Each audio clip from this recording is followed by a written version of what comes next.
Hello, I'm Martin Park. You can call me Coach. For those that don't know me, I'm a naturopath and a master coach and trainer who has been working professionally in the health, fitness, wellness and self-improvement industries for over 45 years. If you are someone who is interested in learning how to maximize your overall health, well-being and performance, then welcome to the channel.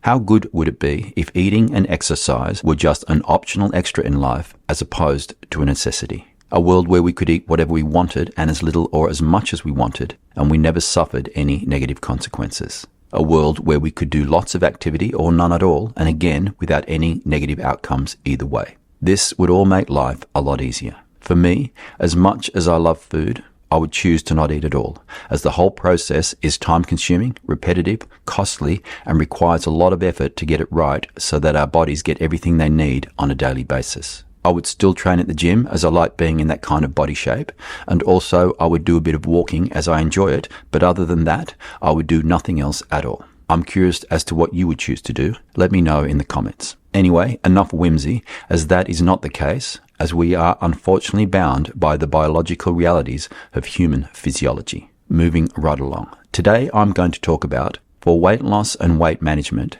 is exercise enough? When I was young, like around under 10, the post was delivered by the postman, not a woman, as it was one of the traditionally male-dominated jobs that existed in the mid-1960s Australia. Not that that has any bearing on our story today, but an interesting example of gender inequality that was still prevalent back then, nonetheless. The postman in my area delivered the mail on foot with a satchel. He used to get to our house just before I headed off to school on my bike, and I would talk to him on the days that we had mail. He was a very nice man. His name was Peter Hagner, which I only remember after all these years later, as it was coincidentally the exact same name as my primary school teacher. He told me with great pride that he walked 6 hours per day, 5 days per week, delivering the mail to all the houses in our area, regardless of the weather, rain or shine, he said. That was 30 hours a week doing continuous exercise while carrying a heavy load. My dad called him the fat postie, which was something that annoyed my mother as she thought it rude.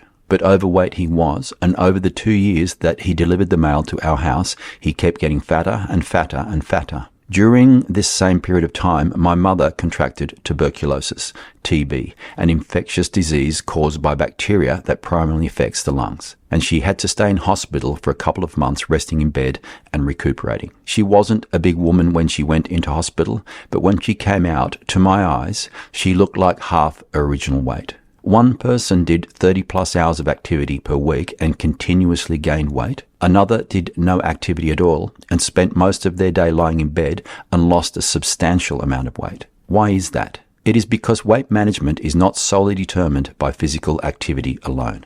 Weight gain or loss fundamentally hinges on the balance between calories consumed and calories expended.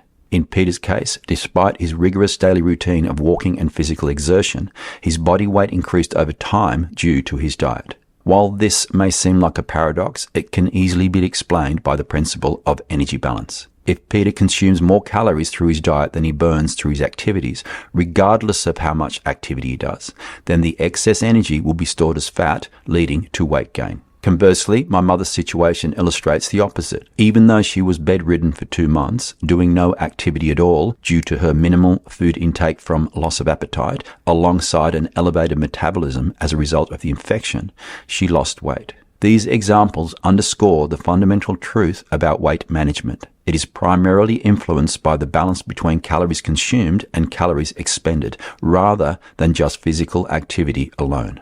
Exercise is a valuable component of a healthy lifestyle. It provides numerous benefits that can't be ignored, but as the primary tool for weight loss and weight management, it is always going to fail, as without the correct dietary approach, it is simply not enough. We can always eat more than we burn, as food is delicious and we love eating it. But if we don't keep our food intake under carefully monitored control, then we will gain weight regardless of how much activity and exercise we do. Simple as that. If you need help in getting that right, I have created previous clips where you can find more tips and guidance. Check out the links in the description below. Thank you for tuning in today. I appreciate your company. If you found value in today's episode, then please hit the subscribe, like, or follow buttons to help me with growing my channel. I look forward to spending some time with you again. Bye for now.